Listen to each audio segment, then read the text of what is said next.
As it all started, certain bands wore hair, makeup, and/or costumes that were unusual to stand out among the band boom of the 1980s. Many of these bands became Vkei in the 1990s.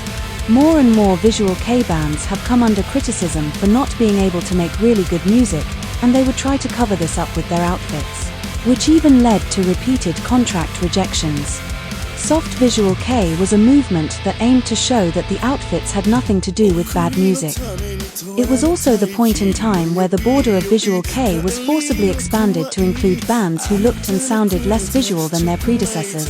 In the 1990s, the so-called coat style became increasingly established, which still makes up the majority of Vkei today. In the West, bands like Kiss became increasingly famous, which did not go unnoticed in Japan either. Grotesque and shocking outfits became increasingly common. Based on Japan's already existing obsession with Baroque Europe, the so-called Vkei also emerged in the 1990s. Malice Miser, inspired by Mylène Farmer, a French pop artist, developed a style characterized by a romantic portrayal of the noble aristocracy of Europe.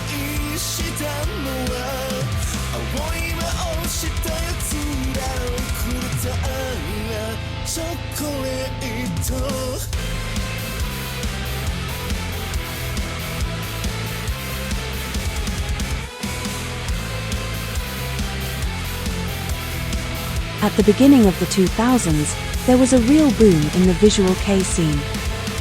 Many new or modified styles emerged, and the theme of mental illness was particularly prominent in Japan. Many young people felt addressed, and a new style emerged in connection with Halloween, entirely focused on the hospital theme. Through the development of the anime theme in the Western world, Vkei did not go unnoticed either.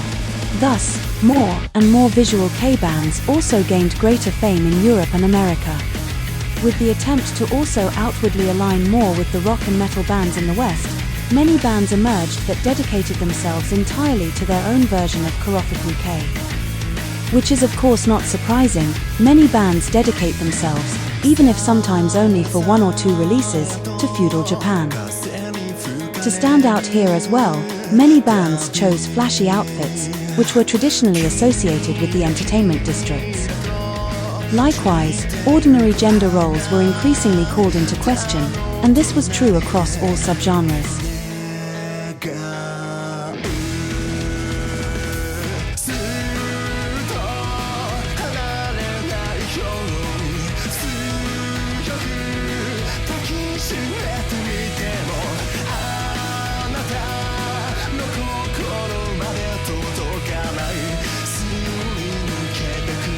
Many of today's Vkei bands are increasingly trying to sing not about their fans, but from the fans' perspective.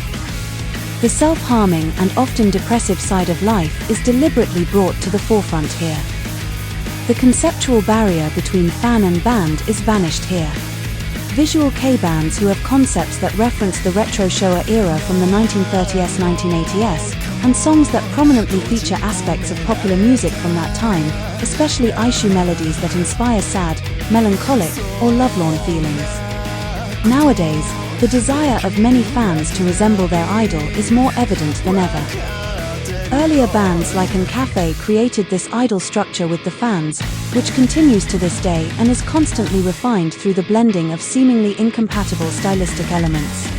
We should definitely stay excited for what the future holds for the genre.